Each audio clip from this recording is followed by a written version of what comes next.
अंदर छल कपट नहीं होना चाहिए, अंदर बात साफ होनी चाहिए। सबसे बड़ा कपट और छल मनुष्य करता है अपने साथ, अपने साथ।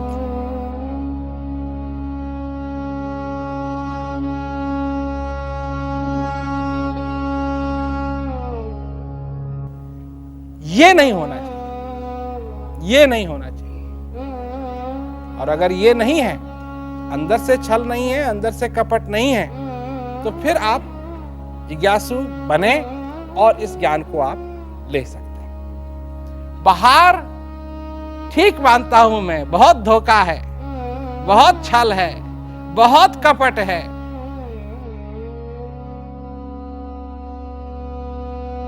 परंतु देखो, मैं एक उदाहरण देता हूं कमल के फूल का।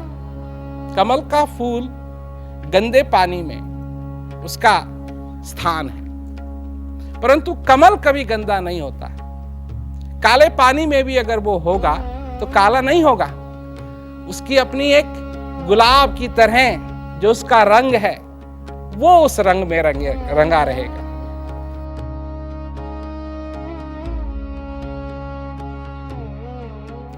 ठीक है, इस संसार के अंदर धोखा है, इस संसार के अंदर अंधेरा है, छल है, कपट है, ये सारी चीजें हैं, परंतु क्या यह संभव नहीं है कि इस संसार में इतनी सारी चीजें होने के बावजूद भी हम इनसे ऊपर रह करके, अलग रह करके इस जीवन को बिता सकें, अर्थात आनंद में बिता सकें। देखिए, अगर कहीं एक जगह है और वहां 10 फीट नीचे पानी है और आप उसके ऊपर खड़े हुए हैं, तो इसका मतलब आप भीग जाएंगे? नहीं, पानी तो 10 फीट नीचे है ना, आप तो पानी के ऊपर हैं। और अगर आपको पानी चाहिए तो वहां कुआं खोदना पड़ेगा, गड्ढा खोदना पड़ेगा। उस गड्ढे में अगर आप गिर गए या उस कुएं में आप गिर गए तो ये बात सही है कि आप भीग जाएंगे, परंतु जब तक आप पानी के साथ कांटेक्ट नहीं करेंगे तब तक आप भीगेंगे नहीं।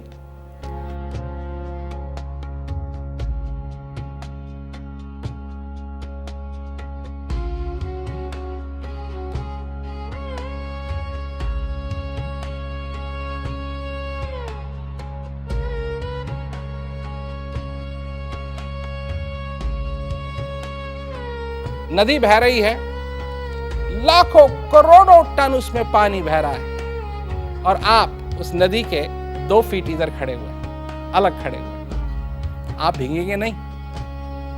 परंतु जब तक आप का शरीर उस नदी के पानी से मिलेगा नहीं तब तक आप भीगेंगे नहीं। ठीक इसी प्रकार चाहे कोई भी धोखा हो, चाहे कुछ भी अंधेरा हो, चाहे कुछ भी इस संसार के अंदर हो, मनुष्य अगर उसमें डूब गया तो उसका असर उसको जरूर होगा, पर अगर उसके किनारे रहे, वो उसमें डूबे ना, यही तो बात है ना, डूबने की बात है। देखो, तुम अपने घर में बैठे हुए हो और बाहर मच्छर हैं, तुमको क्या परवाह, पर वो मच्छर अगर अंदर आ जाएं तब गड़बड़ है, क्योंकि फिर अंदर आ गए तो फिर तुम भी अंदर हो और तुमको काटेंगे वो। पर अगर वो बाहर है तो तुमको किस बात की चिंता है?